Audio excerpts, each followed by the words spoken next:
Lep dober dan. Torej danes smo na vladi sprejeli informacijo, ki jo pošiljamo matičnemu odboru o razreševanju problematike slamnatih podjetij. V tej informaciji sporočamo, da je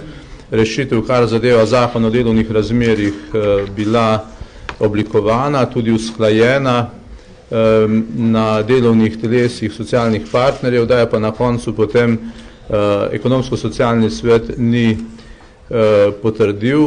tako da smo se odločili, da bomo, kar zadeva Zakon o delovnih razmerjih, to rešitev vključili v večje spremembe tega zakona, ki jih že oblikujeta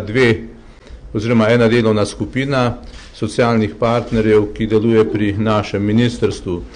Sindikati so se na delo te skupine, moram reči, zelo aktivno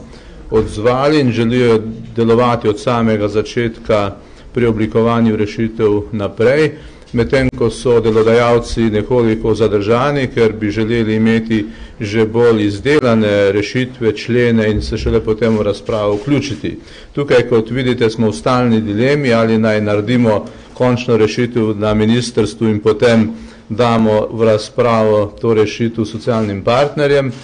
pri čemer smo zmerom kritizirani, da jih nismo vključili od začetka, ali pa naj jih vključimo od začetka, brez da bi zavzeli stališča do posameznih rešitev,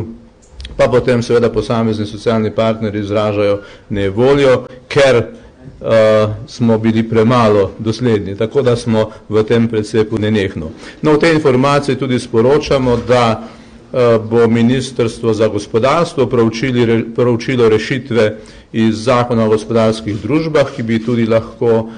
prinesle nekaj izboljšav, kar zadeva registracijo podjetij v prihodnje, in tretje, da bomo okrepili delo inšpekcijskih služb, ker rešitve včasih v zakonih so kar primerne, tako ugotavlja tudi pravosodje, da pa je vprašanje, ali jih potem dosledno v praksi izvajamo ali ne.